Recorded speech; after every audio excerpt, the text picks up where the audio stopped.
Thanks very much, Marcus, and welcome everyone to this session on Every Contact Counts. My name is Manisha Thomas, and I have the pleasure to be facilitating the first of 6 sessions on accountability to affected populations that will be taking place at HNPW this year. As part of the collaboration that's been happening with PAAP and ISC members, these 6 events are going to be looking at how we can strengthen accountability to affected populations and also help bring about the participation revolution that was envisaged in the grand bargain. So before I start introducing the actual event, I want to encourage all of you to join us for the next 5 events.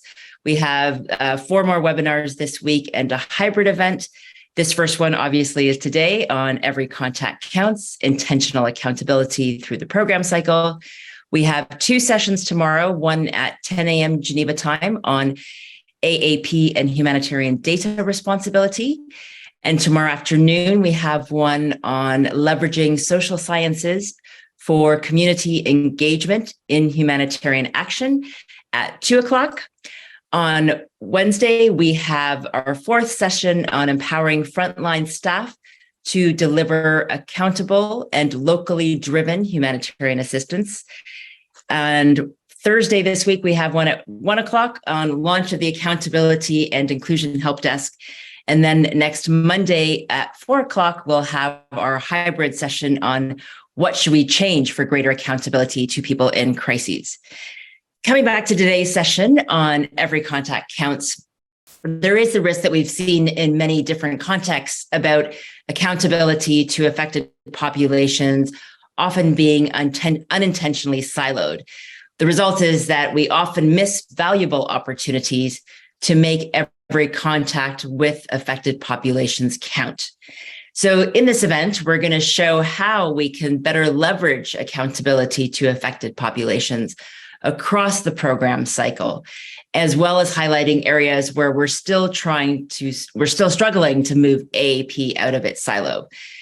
The whole session today is about the fact that when you engage with affected populations, each point in the program cycle represents an opportunity to build trust and accountability. That can be from the targeting to the registration process, information sharing, community feedback mechanisms. Throughout all of these, we have the potential to better inform programming and ensure that the programs are meeting the needs of the population. This session today is going to use examples from the World Food Programme, and we're going to be discussing cases from Moldova, Afghanistan, and Mozambique, as well as present a challenge for discussion. So the overall objectives are really looking at accountability to affected populations and disaggregation by looking at an alternative approach to understanding the affected population and their needs early in a crisis and during scale-up, looking at AAP and representative data and the challenges of generalizing data from small and self-selected data sets. Also looking at AAP and targeting, where switching to a more inclusive community-based targeting process we'll hear an example from Afghanistan there. And looking at community trust and AAP and how you can close the loop through accessible communication by looking at the learnings in Mozambique from a local partner. So before I turn over to our first speaker, I just wanted to introduce who we're going to have today on our panel. We're going to first have Charlotte Lancaster, who is the head of accountability to affected populations at the World Food Programme's headquarters. And Charlotte's going to give us an overall introduction to the session. Welcome, Charlotte. Next, we have Nagar Gobadi, who is the team lead for Community Complaints and Feedback Mechanism, CFM, and data analytics at WFP headquarters. We have Stuart Kent, who's head of emergencies at WFP Afghanistan, as well as Nicholas Weeks, who is the AAP officer also in Afghanistan for WFP. We then have Emidio Muangani, who is program policy officer with WFP Mozambique. We then also have for Mozambique, Ahali Selamane. I don't know if Ahali has joined us yet, but Ahali is the Gender and Protection Officer with SEPA, cooperating partner in Mozambique. and Tiago Cuccello, who is Program Policy Officer with WFP Mozambique as well. And last but not least, we have Dr. Carolyn Jago, who is Professor and Project Lead at Trinity College Dublin. So welcome to all of our panelists. I'm really looking forward to hearing the different examples and work that you've been doing in the different country contexts, as well as the research that you've been doing, Caroline. I'm now going to turn to Charlotte, who's going to give us an introduction to the overall session. So Charlotte, please. Good morning, good afternoon, good evening, everyone. Yes, before handing to the panelists, I'll just give a quick overview of the background and the objectives of the joint research project with Trinity College of Dublin and WFP. The foundations for that collaboration go back to 2020, when Anne-Laure Duval, who was head of protection and the brains behind the 2020 protection and accountability policy, brought on Kirsten Young on loan from the Office of the High Commissioner of Human Rights, Somalia Country Office. Kirsten led the design and launch of the WFP Disability Inclusion Roadmap, which is currently being implemented by Kavita Brambart and her team here at HQ, and brought on Trinity as a heavyweight partner to better understand what inclusive and accountable food security programming means for WFP.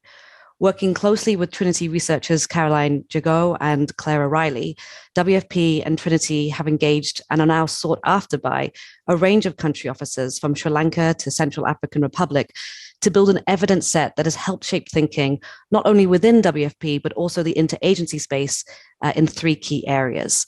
One, feasible, appropriate, and acceptable means to collect data that influences and compels disability inclusive action, considering what really works, at what point in the program cycle, and in which contexts. Two, uncovering the unseen assumptions in WFP's accountabilities to affect population standards, with the aim of adapting our approach to maximize accessibility for persons with disabilities and their wider communities. And three, practical and meaningful ways of disaggregating key performance indicators by disability alongside sex and age. And one of our guiding principles has always been to produce data that can achieve change, and never data for the sake of data. By sharing practical examples from Moldova, Afghanistan, and Mozambique, we aim to show you that principle in action. Manisha, thank you. Back to you. Thanks very much, Charlotte. And I see that many of you have started to introduce yourselves in the chat. I forgot to mention that. Please do introduce yourselves in the chat so we have an idea of where you're all joining us from. And then, as Marcus had said, please use the Q&A for providing questions, and that you can then also upvote, and we will make sure that we can come to those later on. I'm going to first then turn to Nagar Gobadi, who is the team lead, as I mentioned before, for complaints and feedback mechanisms, to talk about the case of Moldova and hearing the missing voices. Nagar, please. Hello, everyone. My name is Nagar, and as mentioned, I lead the CFM data and analytics portfolio here at headquarters of WFP in Rome. Welcome to this session. Good afternoon, good morning, good evening, wherever you are. It's really great to see so much interest in this session, and I'm really happy to share learning from our operations in the field, thanks to the fruitful partnership with Trinity College of Dublin that Charlie mentioned, Caroline and Claire. And in fact, I'm mostly presenting their learning as it applied to our CFM work. So what I want to talk about here is about the evidence they generated through on the community, or using the community feedback mechanism data in Moldova, particularly the hotline data, and where they identified good examples and key opportunities for strengthening inclusion vis-a-vis CFMs. They did an extensive review of the intake form of the CFM, the intake form for CFMs, and then the data that was generated for a month in Moldova, focusing on 839 calls. And also they had focus group discussions with operators to just learn about the context and how it worked. So I'm going to highlight three key learnings from that exercise. One, around making inclusion more inclusive. So what they suggested was to apply a broader inclusion lens to the collection and analysis of intake data to support broader inclusive programming. And this in practice meant some change to data that we were collecting, but often that small change would make an important shift in collecting more context-specific, relevant, and actionable data. One example was instead of asking Washington group questions, for example, in intake forms which are more suited for identification of disability. And in parentheses, they did great work on highlighting how Washington group questions could be of use in WFP in another paper that we can share the info about. But here they were thinking that through CFMs, what we could do is ask if people are calling on someone else's behalf.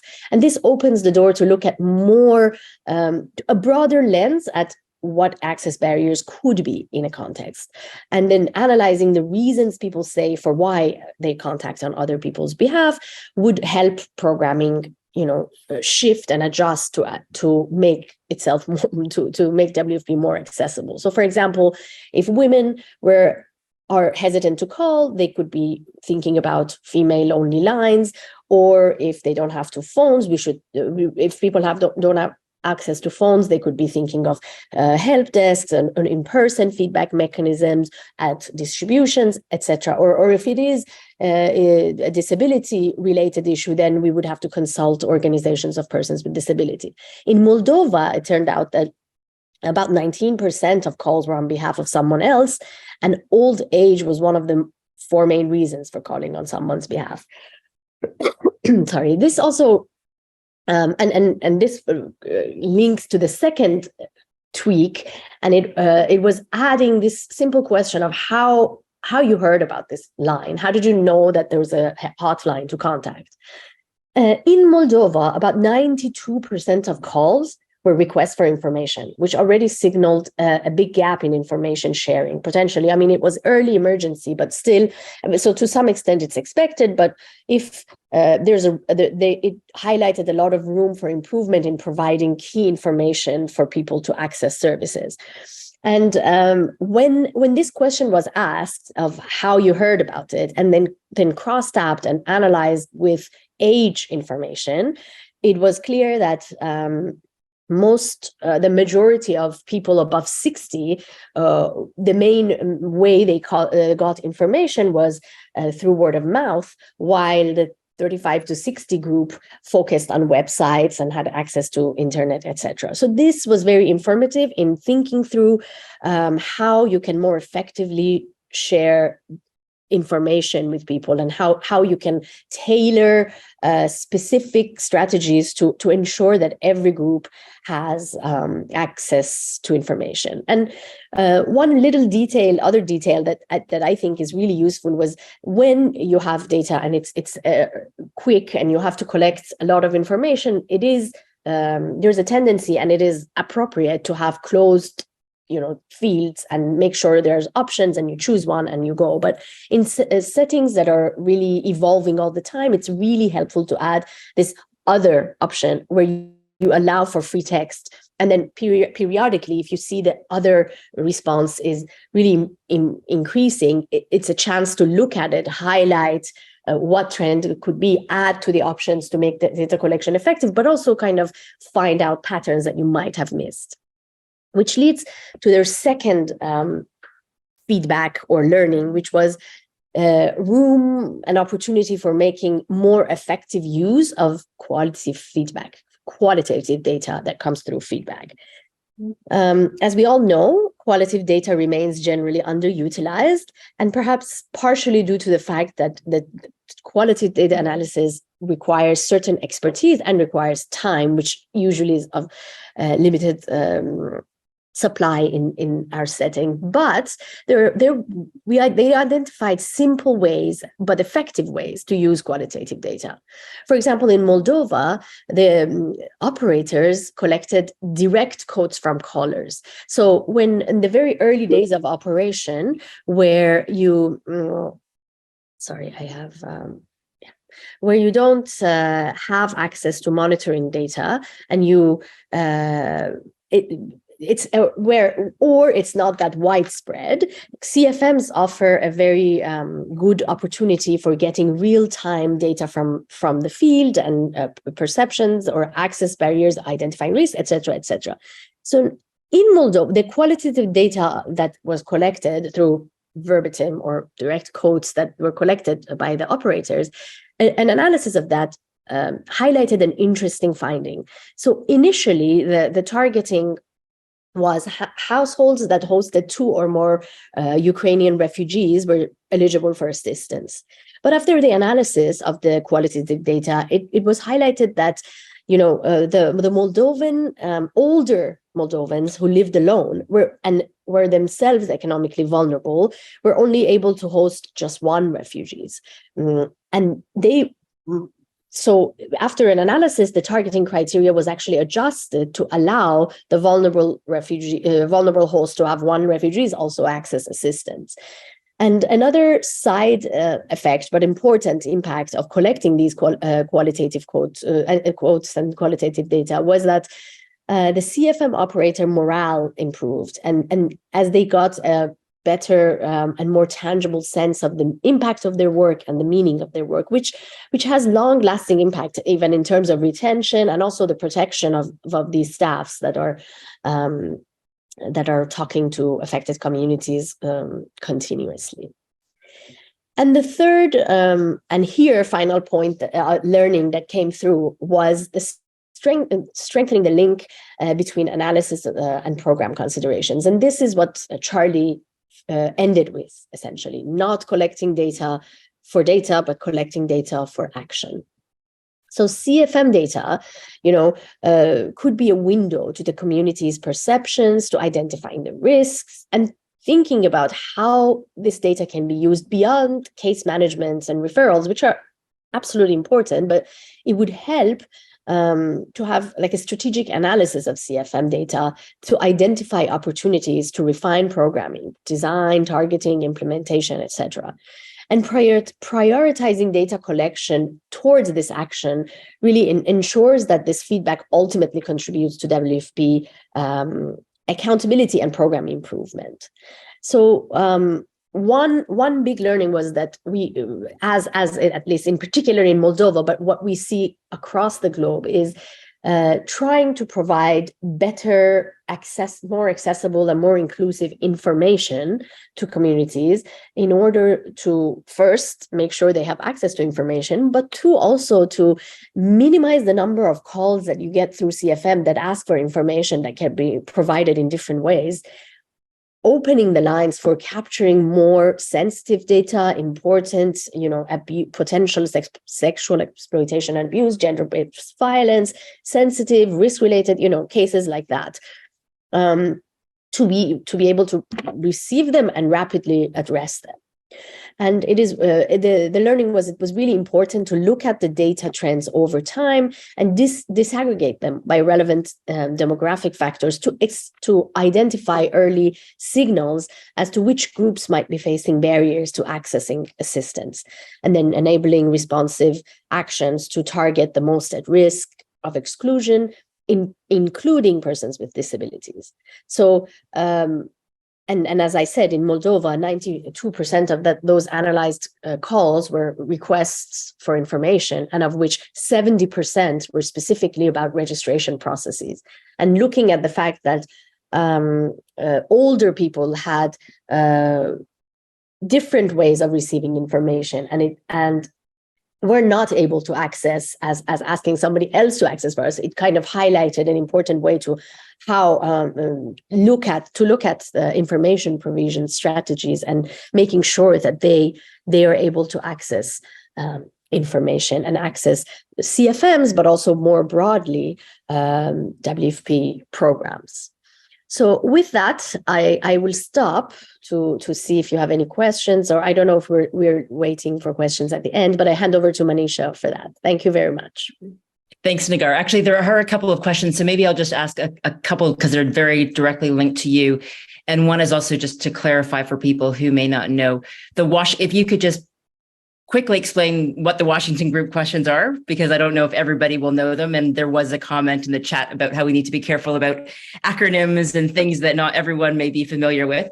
And then the questions in the chat that are very specifically to you around how do you manage maybe hundreds of calls asking for registration to access services, but you don't have enough quotas, and how do you avoid overloading your capacity? And how do you ensure that stakeholders are submitting anonymous complaints, and how do you respond to the anonymous complaints? So let me first take the first one. So the Washington Group questions, and here they are, like, Caroline is an expert, so I don't want to really introduce Washington Group questions myself, but there's a set of questions that ask detailed information about different sorts of disability and the range of different disabilities, and usually are used for identification of disability. But just because a lot of people would want to make sure that they address this issue of inclusion and disability in their, let's say, CFM or in general, we collect a lot of this data, and which could be, when collected appropriately and in the right place, very informative. But to collect it for the sake of collecting, when we don't have a strategy to utilize it, then is not in line with our principles of protection even. So that's that. The second was how do we deal with a large amount of data asking for registration, or how to do things. Exactly what we were trying to what I was trying to explain is look at this data and inform programs that there should be improvements in communication, information provision strategies, right? We need to, it looks like this is not efficient, that a large number of people would call and ask and would receive individual answers to questions that could be more efficiently provided. And also it highlights that there's some level of, even if we are, because often we do provide information, but it probably is not as accessible, or it's not as inclusively accessible as we would like it to be. So looking into various ways of being more inclusive in information provision, potentially, and this is very context related. So it's important to not have there's no one size fits all solution, right? But it could be that in a context, something like radio programming, just announcing information on radio would be helpful. Sometimes just going to community centers, mosques, churches, groups where people are there, and providing that information, but also providing it in different languages, in different formats, for people who don't read, for people who maybe, various considerations, and particularly adapted to the context. So it might be that a group of people in a particular setting have specific barriers, and we would have to take that into account when providing information. And in the meantime, while we are receiving these calls, having frequently asked questions, key messaging, standard messaging about registration processes, targeting criteria, and making sure that these information are continuously updated, and having it at hand to provide to people who call is another. And the last one, one effective way would also be, which is not, these are all complementary ways that potentially should be all applied together, would be also systems where, recorded messaging, when you call, there are some systems where they tell you, if you want information about the registration, press 1, and then this also opens the opportunity to provide this as many languages as possible. Because while it's impossible to really recruit in settings where there have hundreds of dialects or languages, it is sometimes possible to include multiple, dialects and languages in these systems to ensure that these are available without using the time of the operators. And the third question was, I'm sorry, if you can remind me of the third, or maybe I answered it. How do you ensure the confidentiality of sensitive? So we only requests. Anonymous complaints, and how do you respond? Anonymous, sorry. Yes. So we have it is probably best to have a principle of minimal data collection. So you don't need to collect personally identifiable information if you don't need to follow up the case individually. So any feedback that doesn't require to contact them directly does not need to collect data that would compromise the confidentiality. But in cases where you need the data to follow up, it's a choice that you offer to the person, right? You say, if we want to follow up in this way or that way, we would need to contact you. And for that, we would need that information. And then using digital solutions or processes that ensure that this information remains confidential, managing access of different groups of users to different sorts of data, and having policies for data deletion or archiving, and also informing the person that they have the right to contact back and say, I want my data removed. These are the types of what we could do to address these sorts of issues. I don't know if this helps, but Charlie, maybe Charlie has more to add, as she's even more experienced in setting up and managing CFMs. I don't want us to get too deep into the CFM issue because that's a whole conversation we could have, but I'm going to stop us there. So thank you so much, Nagar. And I think how you've got those learnings about how you use the information gathered from CFMs and how you bring that into programming is really critical. And I think that whole point around how do you make information inclusive to different members of a population because of different diversity characteristics, age, as you said, over 60 using word of mouth versus other forms, I think is really interesting. So thank you very much, Nagar. I am going to turn next to Stuart and Nicholas to talk to us about Afghanistan and lessons from community participation in targeting. Stuart, I think you're going first.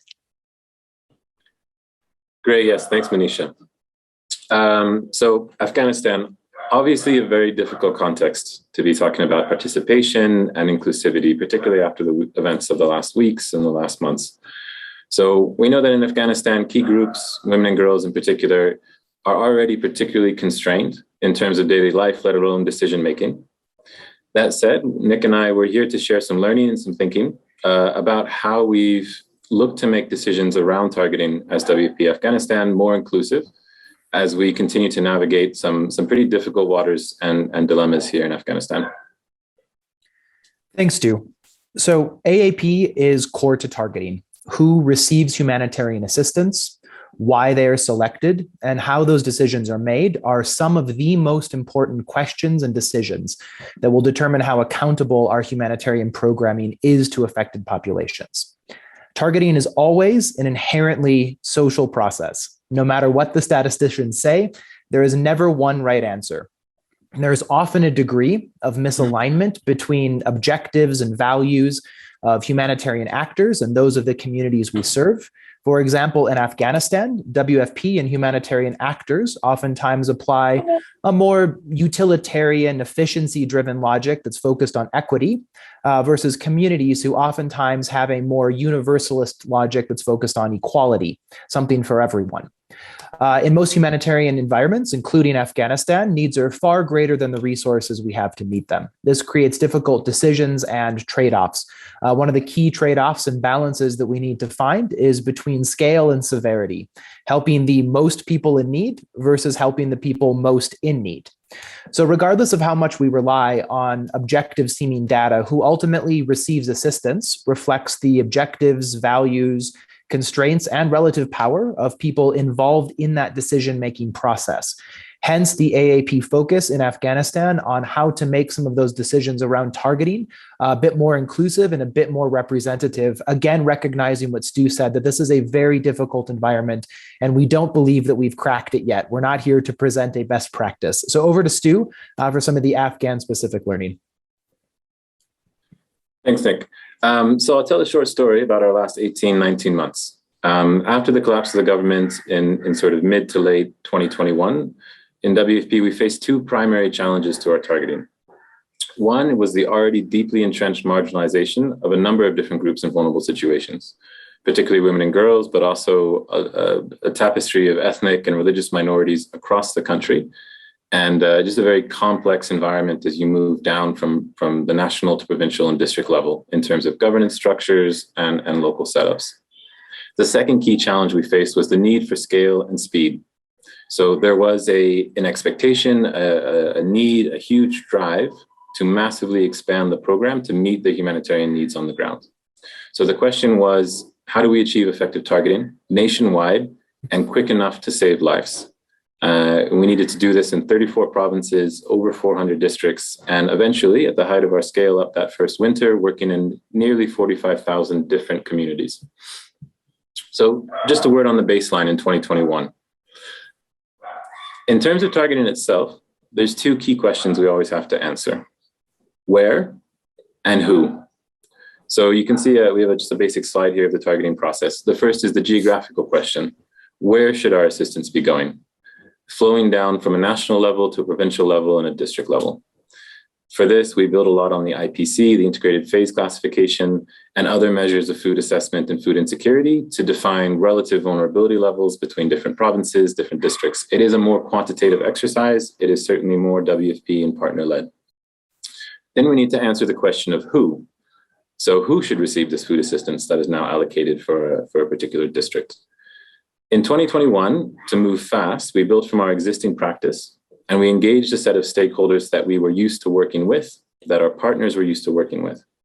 However, one sort of seismic shift in the context in Afghanistan was that of governance. Although very challenging, the previous government was a set of stakeholders that we were working with, we were expected to work with, and there were certain processes and certain legitimacy around that. Very, very much not perfect. After the political shift in August 2021, we moved into an environment where operational independence and our direct relationship with communities became much, much more important. So building on that, in 2022, I think it was around spring of 2022, we went through a really significant, long and detailed review of our targeting processes with an eye towards inclusivity, an eye towards legitimacy and accountability. We did a couple of things in 2022. We looked first at our way of setting geographical allocations. And although it is still a very quantitative and WFP-driven process, we expanded the space for diversity of information. A lot more checking with our partners, with our third-party monitors, with community stakeholders to a degree to make sure that ground-level information is feeding into and triangulating what we might be seeing from any statistical data. The second and more significant change that we made is we introduced the concept of a CFAC, Community Food Assistance Consultation.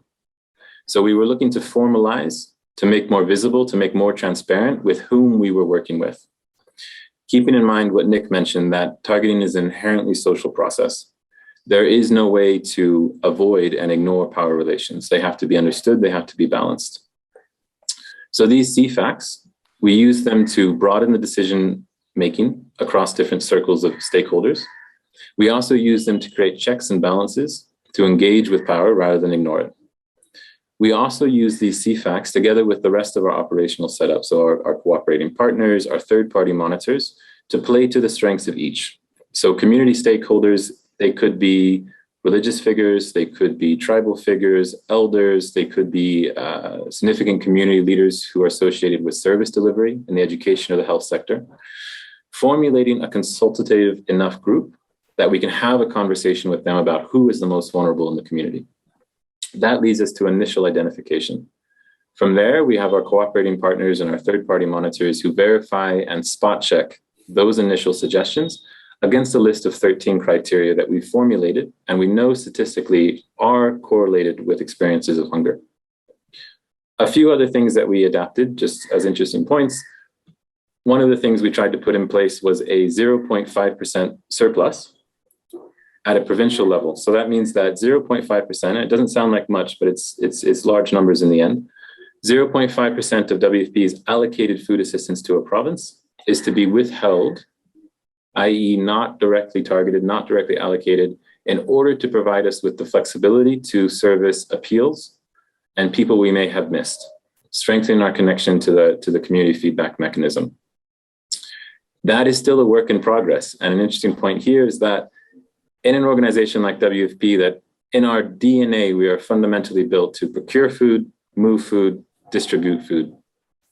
Trying to say that we should take, let's say, 20,000 people worth of food and not hand it out as fast as we can, but hold it for the sake of accountability and flexibility, it's operationally quite a challenging shift.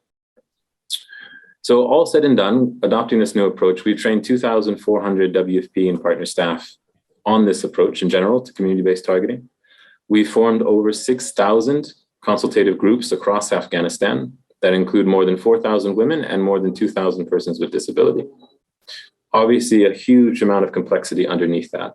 But I think over to Nick now to talk about some of the lessons and some of our next steps. Sure. Thanks, Stu. So a couple key lessons that have drawn out from us from kind of balancing these dilemmas and navigating these waters are that selection criteria should reflect community perceptions of vulnerability. Stu mentioned those 13 selection criteria that we use, and they are backed up by stats. But if they're not recognizable, if they're not observable, if they're not understood and helped created by the communities they serve, they'll be rejected, right? But the important part is that there's a balance. They need to reflect and understand those selection criteria, but those selection criteria need to be integrated with other data sources to help make sure that we're balancing that scale versus severity question, and to ensure our community-based targeting is inclusive without simply reproducing the power balance that exists within that community. So a way that we talk about this, a sentence that we say, is that the front door isn't always best. It's tempting to base category or selection on, categorical variables that directly target key groups that are marginalized or more likely to be in vulnerable situations. Examples, female-headed households, ethnic and religious minorities, people with disabilities. However, targeting these groups because of that marginalization and their likelihood to be vulnerable can backfire for the exact same reasons that these groups are marginalized to begin with. Selecting religious minority households because they are religious minorities, even though we know statistically they're more likely in need, may not sit well with the communities. It may cause tension and it may cause that assistance to be taken from that household, right? So if the households and the communities themselves agree on the selection criteria that you're building, we create a rules-based order that then we know statistically targets them. We can find those proxy variables that do a good job of finding those same groups, but indirectly. So the difference between targeting female households because they're female-headed households versus targeting them through other means because of their vulnerability. Stu, over to you.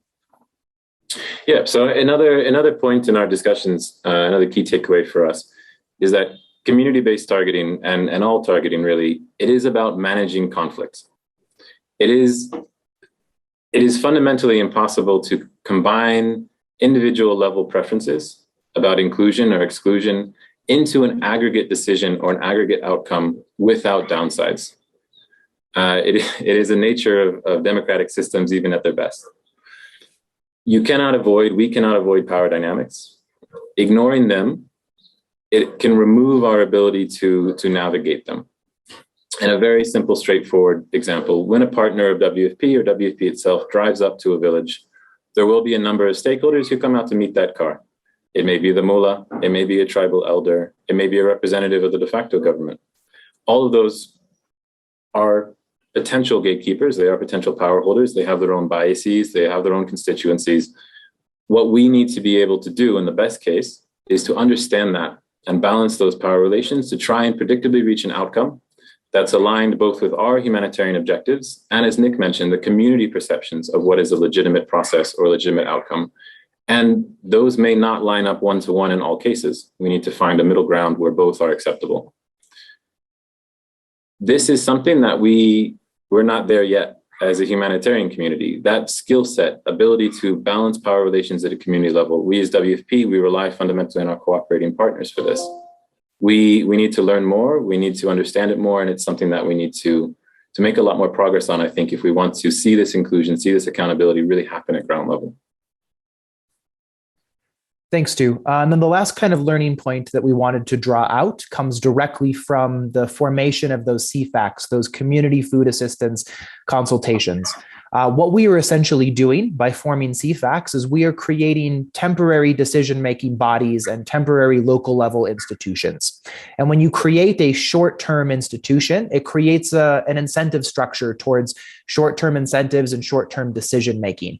And where we see that actually play out is that in certain CFACs, certain members within those CFACs, will do everything they can to make sure that their family, their friends, their community is selected without a lot of regard for the rules base that we build, or the selection criteria that we build.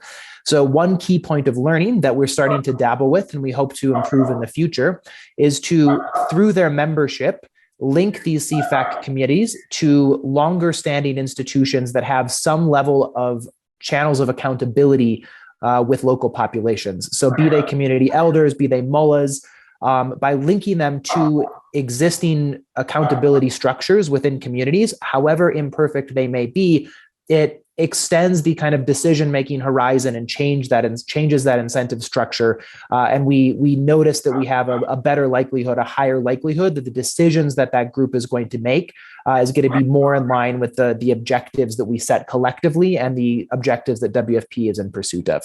So none of this is to say we've cracked the code. It's an incredibly difficult, restrictive environment.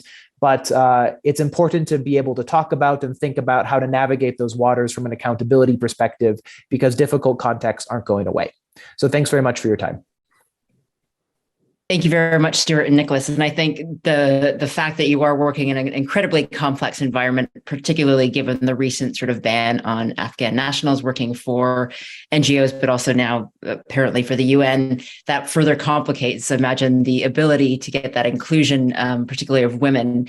And there is a question actually in the chat, or in the Q&A, sorry, about, given that you're not able to have women working, or Afghan women working for you, how are you going to be able to, or how have you been able to ensure that through those CFACs or through those other kind of accountability mechanisms that already exist in community, that you're going to be able to reach and target women? Sure. So I think it is an incredibly large challenge. A few things or points to aspects of Afghanistan in general. Afghanistan has so many complexities at local level. So when we see high-level national bans, it does not mean that there aren't opportunities to work around those at a local level. And I think as WFP, we've been, with our partners, quite successful in doing that in large areas of the country. For obvious reasons, it's not necessarily publicized. Negotiations across, there's 400 districts, that's 400 opportunities to negotiate something sensible. In terms of allowing our women and women who work with us to get out there and do what needs to be done. That said, there are certainly places that are highly restrictive and have been restrictive before these bans for many, many years in Afghanistan. There are some fallback options that we continue to look at and put into place, and it changes every day. By no means have we, as Nick said, cracked the code on this one yet. Some of those can be as simple as in a location where women in the community or our own cooperating partner staff are unable to directly engage in that community consultation for the initial list construction. Sometimes we're able to negotiate something that looks like, after a list is constructed, can we take that list and verify it with a group of women from the community? Can a female member of either our third-party monitors or our cooperating partners do that? So at least there's some opportunity for women in the community to have a look at that list and let us know, are there widows who are left out here? Was there someone who perhaps is not in favor with power brokers in this location who were left out? So there's a lot of different ways and means, very localized, that we've been attempting and continue to attempt to ensure that at the end of the day, we are able to put food in the homes of the women and girls who need that food. And that process to get to that outcome, it can look very different and it can be somewhat constrained, unfortunately. Super. Thanks very much, Stuart. I'll just ask you two other really quick questions. In the end, is it WFP or a partner agency who validates the list that you get? And also, do you have experience partnering with organizations that are advocating for the rights of marginalized groups? And do you have a model that you would recommend in terms of partnership or collaboration? Sure. So in terms of ultimate verification or validation of the list, it goes through several different checks and balances. And that is something that we did in 2022 to really establish those separation of duties and look at the incentives on each. So every beneficiary list is verified by our cooperating partner against, there's 13 criteria that we have and one exclusion criteria correlated with hunger. So the partner will be checking each household against those criteria. And then we have a separate third-party monitor that's going to be spot checking anywhere between 10 to 20% of that list. The third-party monitor also does things like spot checking the community consultation itself. So once a CFAC is formed, I think in around 15% of cases, a third-party monitor will come to that village on a later day and say, okay, this formation process happened. So are you guys here? Do you understand the criteria? Did it make sense? Was it all a bit of a charade that we need to restart? So that happens as well. At the end of that process, a beneficiary list does come through to WFP for final validation of the list. So looking back, what we've been told from our partner, what we've heard from our third-party monitor, what were any inclusion errors on the list? Are they within an acceptable level, or they're too high, and we restart the entire process? So that final step stays with WFP. In terms of engaging with organizations that do advocacy around these issues, there's a couple of different levels. There's the more local level, I would say. So we do have, from the Disability Working Group in Afghanistan, a list of OPDs, Organizations for Persons with Disability.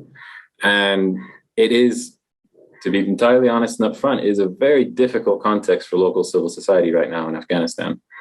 But where we see even very local level civil society groups like that, we always guide our partners. If those representatives with their expertise, their knowledge of communities and marginalized groups can be a part of this process, if they're resident in an area and they want and are able to participate in a CFAC, and I think we have over 2,000 persons with disability in the CFACs, that is a key point of engagement that will obviously make the process better. Then again, at more of a national level, we do have engagement with a whole variety of advocacy groups, media groups that will reach out to us from time to time. And that's more at sort of a management level or program design level. And we are always very happy to have a chat, to hear what we might have missed and how we can miss it less. Super. Thank you. Nick, sorry, did you want to come in? Just to maybe add on what Stu said, we've developed a lot of foundational research in 2021. We worked with BBC Media Action with some formative research, really understanding where people's communication preferences are, who are those interlocutors and communities they can trust and maybe act as representatives in an informal kind of way. And where we've just started the process in WFP now of launching a community engagement action plan to really start to tie a lot of this information and these threads together. We will have direct community consultation, but we will also engage those civil society organizations and those representatives of marginalized groups at the key points of design, right? So it doesn't necessarily make sense to hold up a log frame in front of a focus group discussion of community members, but this is that role where interlocutors and representatives and civil society organizations can really step in. They can help us interpret the needs, the requirements, the preferences of communities and those special interest groups that they represent, and make sure that we're cooking them into the way that we're thinking about how to holistically engage across that program cycle. So these are early days, but this is kind of the thinking projecting forward. Super. Thank you so much, Nicholas and Stuart, for that. I think the way that you've been trying to understand how you can navigate what is a very politically and socially complex situation, and with the restraints that are there, particularly for women to work now, I think it makes it even harder for you to get that targeting there. But it's good to see that you've got those learnings there and know that you haven't cracked it yet, but trying to get there. So thank you so much. I am now going to turn to the case of Mozambique. And we've got Emilio, who is with the WFP country office, who's going to talk to us about sharing information against the odds in Mozambique. So Emilio, over to you, please.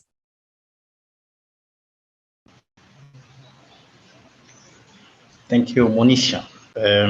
Good afternoon, everyone. Well, Mozambique will be talking about sharing information against odds, as Monisha said now.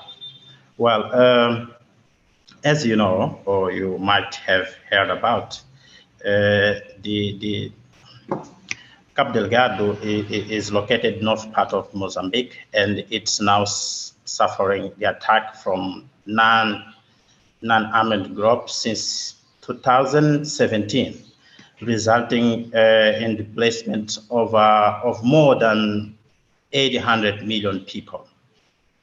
So due to the lack of funds, the WFP decided to move to another criteria, which is called vulnerability targeting groups, which means that WFP is selecting the most vulnerable people among the vulnerable people. So to make to make it easier, there was a need to communicate these changes to the beneficiaries and try to ensure that we still maintain the trust and accountability to the affected populations. So for this, it was essential to have accessible communications to all displaced people coming from different districts and speaking different languages. And most of times we find we do not have a resettlement center which is basically for people speaking language A, and another one resettlement centers of people speaking language B. We have our resettlement centers are mixed up. We have people speaking all these languages and with low levels of literacy in Portuguese. And most of times, they do not even understand Portuguese. So the question was, how can we address this and how can we communicate with these people not understanding Portuguese and not even able to read in languages? So to resolve this, WFP Mozambique reached out headquarters and they contacted Trinity College, and we have been working with the Trinity College for a year in developing messages in communication accessible formats. So these messages are being used in two main points. One is we use in sensitizations, and other messages we use in the registration process. I'm here with my colleague Harley, who is coming from our cooperating partners, and she is responsible of spreading the community engagement messages. So I will invite Harley to proceed. Harley, over to you. Maybe just a video so that I can introduce Ahali. It's Ahali Selamane, who is Gender and Protection Officer with SEPA, a cooperating partner. We are hoping that Ahali's sound and video will work, or at least sound.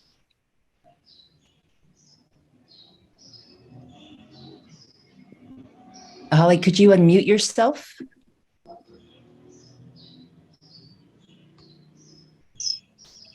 Good morning, everyone. Thank you, Good Emilio. morning. I will speak in Portuguese.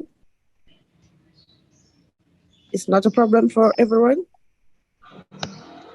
We have interpretation, so that should be fine. É um problema, podemos ligar a interpretação em inglês.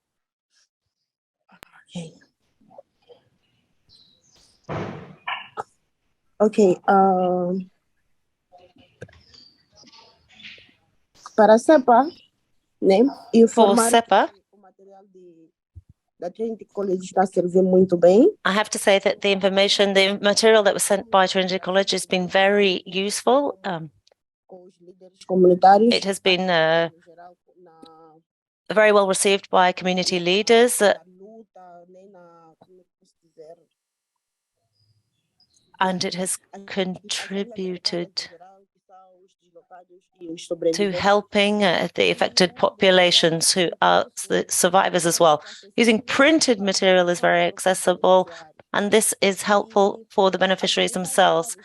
The key messages are available in 5 languages. We have posters, banners, they are all available in 5 languages, in Makonde, Portuguese, Kiwali, and Swahili. Também dizer que temos livros. We also have books, laminated books and notebooks, so that we can facilitate communication with the beneficiaries themselves, as well as with community leaders themselves. So as a cooperating partner, and in my experience of distributing and using the material, We have been able to communicate with the beneficiaries themselves. However, we are facing a difficulty when it comes to the posters. So the banners are available in all the local languages, but the posters are only available in Portuguese. And that does mean that interaction with the beneficiaries themselves is made harder. So it would be good to have the posters also available in the local languages so that the beneficiaries can access them. Because there might be beneficiaries who can read in a local language, so then they would also be able to read the poster. The material is helpful because it allows us also to understand how the distribution of the information is being carried out. But we are seeing that there is not a lot of inclusion when it comes to people with disabilities. So we actually see that there are not many people with disabilities that are coming to us. So that means that they are probably not accessing the material. So I think we need to bear in mind that we need to improve our material so that they are more accessible to people with disabilities. When it comes to food, they also have the right to receive this food. So they should be able to have this material in accessible format. The idea is not for us to be choosing people, it's for everybody to be able to benefit. So what we don't want to be doing is discriminating against anyone. We have had positive feedback from the beneficiaries themselves and the committees. They have said that they have been able to understand the posters even if they are in Portuguese because they can understand the pictures. So they can at least understand the basic elements of what is being depicted. So I have to say, generally, everything has been very positive. So one of the barriers we have is that in the poster itself, it says there's a link to the documents that are being used, and then people say that they don't have access to these documents. So we do have to improve that. Many people have also fled from war, so they don't have access to the documents that are referred to. So we need to ensure that that obstacle is overcome. We need to make sure that these documents are provided to the beneficiaries themselves. And to conclude, the banners and the posters should be better understood. So, as I said, we need to ensure that they are available in local languages. It is pointless to have something in Portuguese when there is part of the population that does not understand Portuguese. So we really need to focus on ensuring that the local languages are the languages of the posters. So please make sure that the posters are available in local languages as well. Thank you. Okay, thank you, Hal. I don't know whether Tiago managed to join us, but if not, I can proceed with the other points regarding the registration. Is Tiago here? I do not believe he has been able to join us, unfortunately. Okay, thank you. I will proceed in the point regarding registrations. Well, given the success of these accessible materials provided by Trinity Colleges, WFP reached again Trinity College to produce the materials for registration, because we understand that during the registrations, we also need to provide a clear information to the beneficiary for them to understand for what purpose are we collecting their data. Now we are making biometric registrations, where we collect fingerprints of the beneficiaries, so they should know for what it will be used. So we reached again Trinity College to provide us or to produce together the materials for information consent. Well, because what was happening previously, the registrations was done by the government. Even now, it is done by the government. The first step of registration is done by the government. But we understood that the people were not aware we're just thinking that the registration is just for food assistance, and they didn't know whether or allow us to share their data, which, while we know that data privacy is one of the commitment of WFP. So now we are using these accessible communication materials in our registration points, where we explain the beneficiaries about how WFP works and for what purpose do we collect their data, and why other peoples are not registered. So it is in fact helping us a lot. Even now I'm in the field for supporting to support the registration process. That's why I have more to say on this, and thank the Trinity College for their support. Over.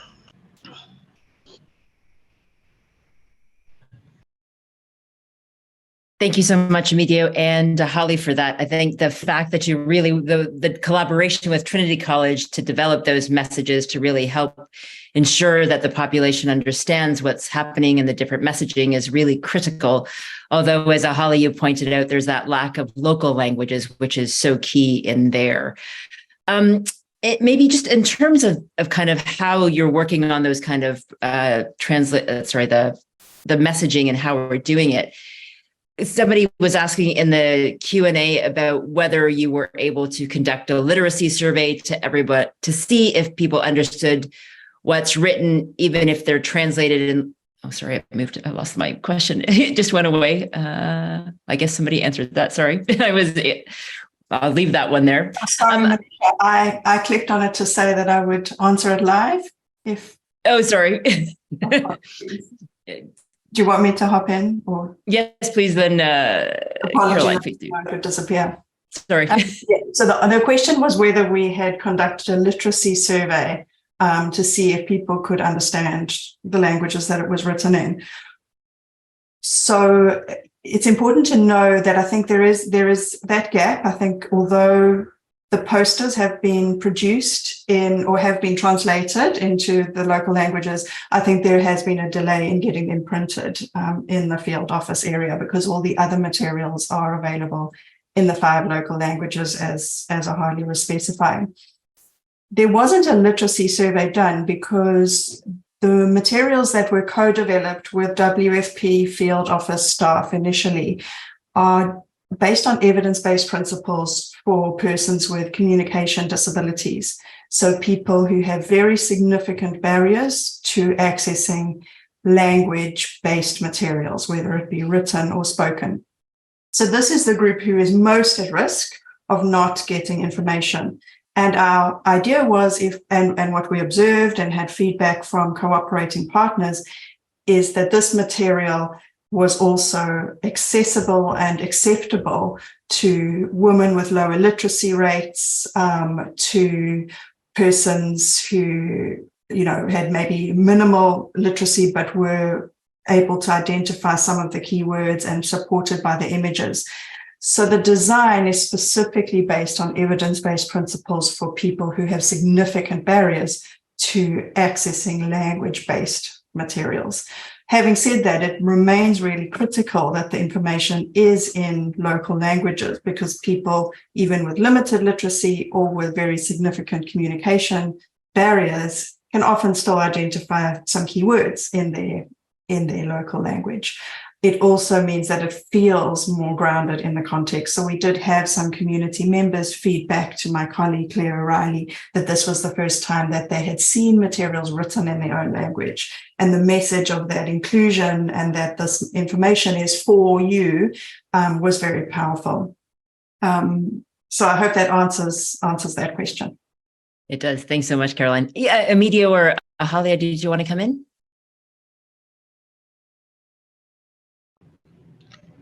No, it was clear. Okay.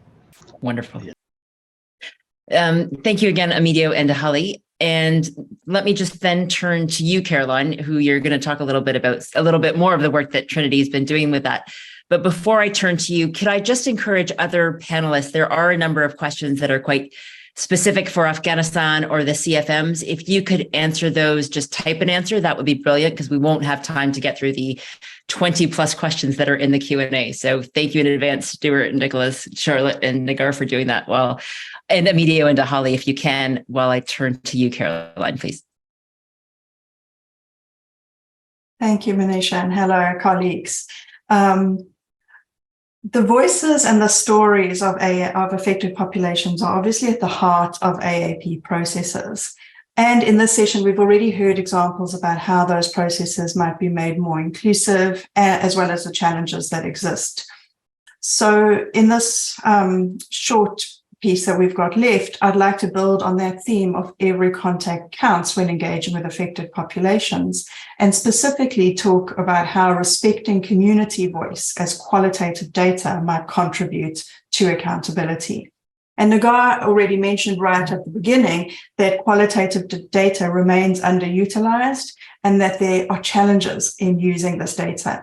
So what I'm going to talk about is more around a gap that we have noticed, and the potential for this gap to really contribute to the idea of making every contact count with affected populations.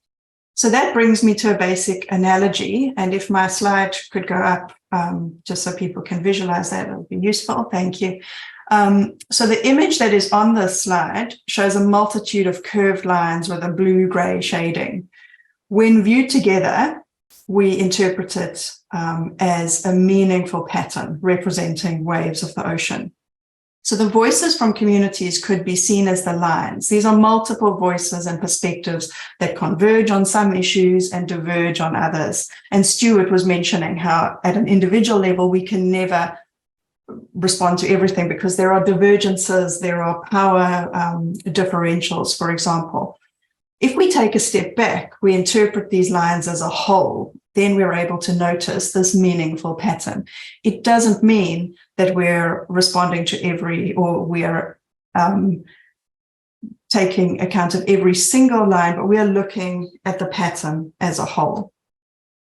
So those individual community voices or individual lines in AAP processes tend to inform case management action. So that is that individual response, or possibly interpreted in a quantitative, holistic way to inform specific time-bound decisions like a targeting activity. What seems to be more challenging is to actively embrace these voices as data. And here I'm talking about both formal channels in which people speak to the system or to WFP in this case, like through community and feedback mechanisms, hotlines, for example, but also informal ad hoc voices where people engage just in the field at a distribution site, for example, in a less formal sense. And we need to embrace these voices as data, not in a way that undermines the individual story and the need for an individual response to that feedback, for example, but in a manner that treats these voices with the same rigor and transparency as we expect from our collection and analysis of the quantitative data.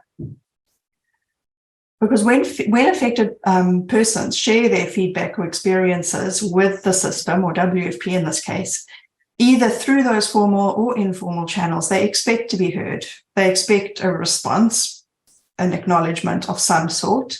But in many cases, they may also expect that the information is used to inform system change, or at least considered, so that the same issues don't arise and the system is responsive. And in order to reveal those patterns, we need to have robust processes for capturing and analyzing. Of course, it doesn't mean that every single piece of feedback results in systems change. That would both be impossible and ill-considered. Instead, we need that pattern of meaning represented in the community voices as a whole, that qualitative data, to inform change. So I'm suggesting that a way that we truly respect these voices is to look towards implementing systematic approaches for collecting and analyzing this data beyond counting, to make the patterns visible and to allow for accountability to the community that these voices represent. But it obviously raises huge questions, and Nagar alluded to this. Who does this work? How can they be supported? What systems can be put in place to support staff in contact with affected populations to log this type of data, to log it in a way that it can be robustly analyzed, but also triangulated, checked against other data? How do we maintain flexibility that's required of a qualitative approach, but still ensure rigor? And what tools are best used that are easy to learn when we know that in humanitarian work, often staff are very mobile between countries or between different roles. So there isn't the time, both just in terms of the available time to learn and to analyze this data, but also the demand to learn new things as people and staffing change. So despite those challenges, ultimately, through a qualitative approach to community voices, although a qualitative approach to community voices does offer another way of ensuring accountability, we need to find ways to make this feasible, to make every contact with affected communities count. So that is not much of an answer, but more of a call for us to think critically about how we can achieve this. So thank you, Manisha, back to you. Thanks very much, Caroline. And maybe just link to that, I think that question about, how do we gather all that data from every single contact that happens? I know that through much of this conversation, we've been looking at learning from WFP, but when you're talking about that feedback that then can be shared perhaps across the system of humanitarian actors, because some of that feedback may not necessarily be only about one agency, it may be about others.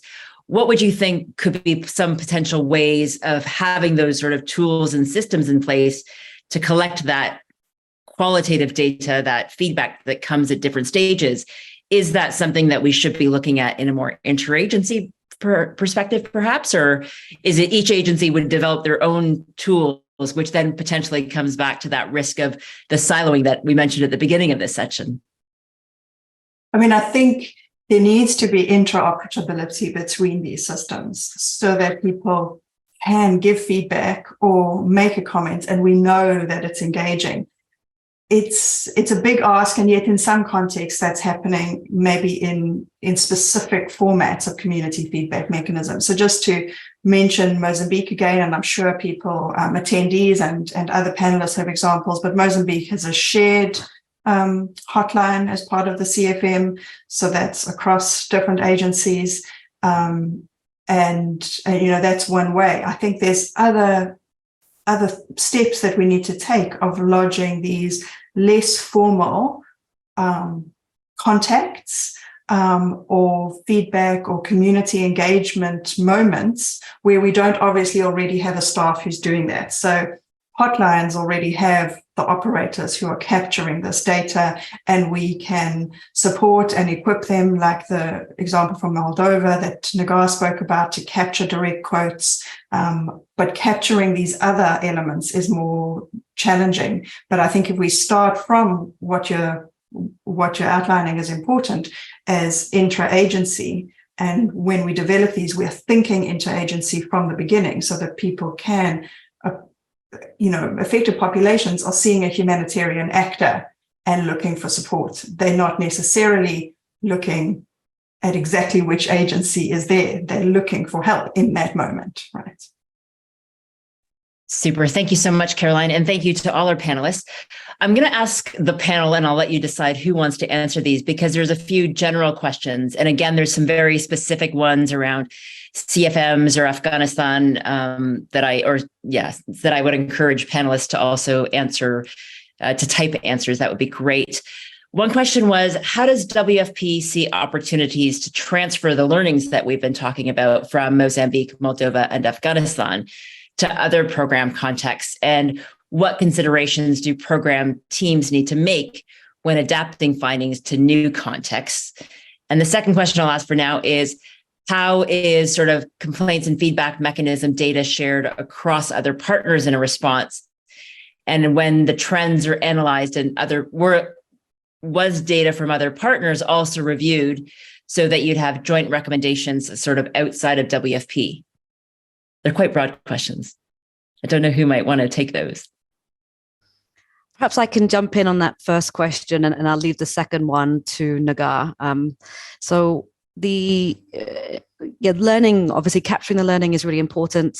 We have struggled with that in the past in some contexts, and even at HQ, we feel guilty of that.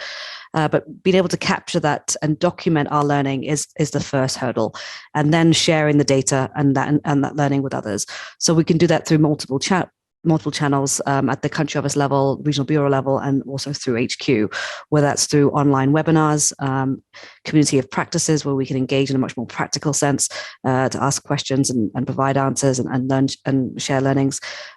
We form task teams to put together documents. For example, right now we're compiling a paper on to provide support on communicating looming scale downs in certain contexts. We do that by working together with various units to draw in learning from different areas across the house. We employ a multiplicity of opportunities and platforms and media to share learning. Super. Thanks very much, Charlotte. And Nagar, did you want to try the one around how the CFM data is being shared or analyzed also across other partners? Yes. I mean, I wish I could say that it's really done well and it's shared, but I think we're in the beginning, in early stages of that. I mean, what we have done to enable that is to ensure that our analytical framework is in line with an interagency standard and approach to analyzing CFM data, and also designing our intake forms to have categories aligned with interagency standards to enable broader analysis, a collective analysis of feedback. At this stage, what I know more of the practice in the field is more of sharing the data for actioning or referring to other agencies. I don't know, maybe Nick from Afghanistan, I know if you have examples of collective recommendations made, but certainly we're hoping to go in that direction. Over. Thanks, Nagar. What I can say about Afghanistan is we are one of the few countries, we're not alone, but one of the few countries that does have an interagency CFM. WFP's single agency CFM is larger, but that's just a reflection of kind of the operational footprint that exists right now, not anyone's kind of desire or long-term goal. But coming out of that interagency hotline, there are some high-level recommendations that are kind of generated monthly and quarterly. They go to the HCT. We haven't quite drilled down because obviously when you're trying to talk about an entire operational response as opposed to one program, one activity, one area, it kind of forces you into a higher elevation of a recommendation. So we're trying to work on doing a better job of channeling CFM cases and information to the people that really understand how to action them. And that's kind of how we can make recommendations that might come from a centralized source, but are at the level necessary to actually respond and adapt that programming accordingly. Super. Thank you so much. And maybe just to follow up on the presentation that Caroline was giving around how can you build those systems where you bring in that more qualitative data and do that in an interagency way. Are there any plans within the context of the Interagency Standing Committee Accountability to Affected Populations Task Force to try to develop some of those systems that you'd have that interoperability so that you're able to collect all that information and data that you're getting from individuals so that it is brought into the broader system? Or is that kind of a next step for the system as a whole to work on? Not sure who wants to tackle that one. I guess I'm sitting outside of this as an academic partner, so I can't talk very specifically to the plans. But I suppose one thing that I would say we need to be very conscious of moving towards that is the temptation to count as soon as we start getting a lot of data, because it's very tempting then to just count the themes or count, and that counting can be useful. But I think if we are to see the patterns, we need to also have a parallel track where when there is capacity, and this is something that we have spoken about with Nagar's team, when there is capacity, that there is a chance to step back and really look at the qualitative data so that the raw data itself is not lost in the counting. So, for example, one thing that was spoken about, this is not interagency though, but is where a country office feels that it has capacity to insert open-ended questions that are specific to a certain topic that might be tackled and are there for a month. And that then, for example, in a hotline, and that then is tackled as a theme and as qualitative data. So I think as interagency opportunities come up, there needs to be ways to balance the feasibility with that true qualitative voice, and that where we need to reduce it to counting, we don't discard that raw data so that we can really understand the patterns. Super. Thanks so much, Carolyn. I don't know if anybody else wants to come in on that. So I guess it's a thing to be looking at kind of moving forward as an AAP community is how do we make sure that we know that every contact counts, but then how do we really put that into practice? With that, I mean, I'm going to turn to the panelists maybe for just like a one line or one sentence, kind of a last thing you want us to take away, if there's anything based on your learnings that you've heard of or anything that you'd like to see from the AAP community more largely, I guess, just to give everybody a last chance before I quickly summarize and close. If you want, you don't have to. I'm happy to jump in there. So just speaking to a final point in my introduction, to make sure that we're not collecting data for the sake of collecting data, and making sure that we are utilizing information that has been translated from data in our decision making, and communicating that utilization back to the communities to ensure that what we think are improvements have actually improved the lived experience of the people that we're there to serve. Thank you. Thanks so much, Charlotte. Anybody else want to come in? Sure, I think I can say one thing. Just conceptually, I think, and particularly for us at the scale we're working at in Afghanistan through the targeting process, but also other aspects of the program cycle. And it may sound a bit fatalist, but plan to go wrong. You will not design a perfect process. You will not design something that has the right outcome for everybody all the time. So plan to go wrong. In terms of our connection and the work we've done with Nick on the CFM, for example, as WP in Afghanistan, I think we have a lot more capacity these days to follow up on issues, to really make ground level, to take to ground level what we hear, what we're told. But basically, yeah, you're never going to get it right from the first plan. Plan to be wrong, plan to be able to do something about it.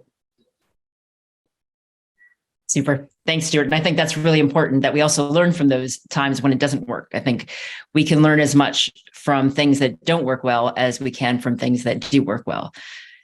I see no one else taking the floor. So let me just say a huge thanks to all the panelists. I think we've had a really interesting set of examples, starting with Moldova and the community complaints and feedback mechanisms, and really that need to find ways to be inclusive of how we are putting together CFMs, that we're using the right language so that as Ahali and Namidio pointed out, that we're not doing things only in one language, but that we're looking at different languages, and also ways that people with disabilities are able to access that information and be able to really use different forms of communication. And I think understanding how populations and different sectors of a population, whether it's by age or gender, will use different forms of communication, whether it's, mobile apps, social media, the radio, word of mouth. We have to take all of that into consideration as we're setting up complaints and feedback mechanisms, but also when we're looking at sharing information so that people are able to understand the information that is being provided there.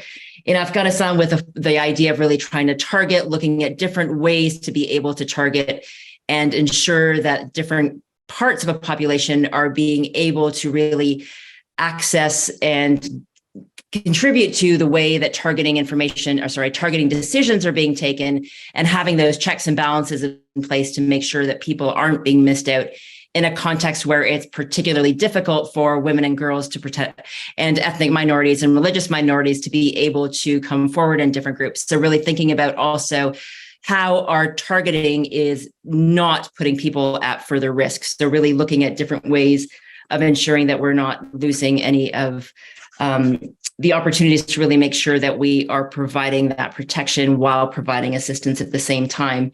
And I think in Mozambique, that idea of really working with an academic partner or others to find ways to provide information in ways that would serve the community best is really critical as well. And I think this idea of really how do we move forward to take all that data that we get from all those formal and informal contacts on a daily basis, and finding a way that is interoperable between organizations so that we're not losing out on that information and feedback that we're getting from individuals within a community is really critical for us to be able to see those broader trends, so that we see that whole picture, as Caroline pointed out, all those individual elements of feedback that can come together to give us an overall idea of where things are going. So I think really, how do we as an AAP community look at what we can put together in order to ensure that we're not losing all that important information that we can get from every contact, and that feeds back into our work and our programs, and that making sure that we're constantly adjusting based on the feedback that we have. So huge thanks to all our panelists, to Charlotte, Stuart, Nicholas, Emidio, Ahali, Nagar, Caroline. Also huge thanks to our interpreters and sign interpreters, and to PHAP for all the background work. We do, as I mentioned at the beginning, have 5 more sessions on AAP in the coming days and weeks. There we go. Thank you very much. We've got tomorrow at 10 o'clock, AAP and humanitarian data and responsibility. Tomorrow afternoon, we have leveraging social sciences for community engagement and humanitarian action. And then Wednesday, we have empowering frontline staff to deliver accountable and locally driven humanitarian assistance. On Thursday, the launch of the Accountability and Inclusion Help Desk. So that is something new that can be perhaps useful for those of you working on AAP. And then next Monday, what should we change for greater accountability to people in crisis? And that will be hybrid, so in person as well as online. So a huge thanks again to everyone for joining us today. And with that, unless I'm forgetting anything, I just thank you all for joining from the audience as well, and for your questions and comments in the chat. And for any of the panelists who have a few more minutes, if you've got the time to respond to those outstanding questions in writing, that would be wonderful. Thank you, everyone, once again, and look forward to hopefully seeing you tomorrow at our second AAP event. Thank you all.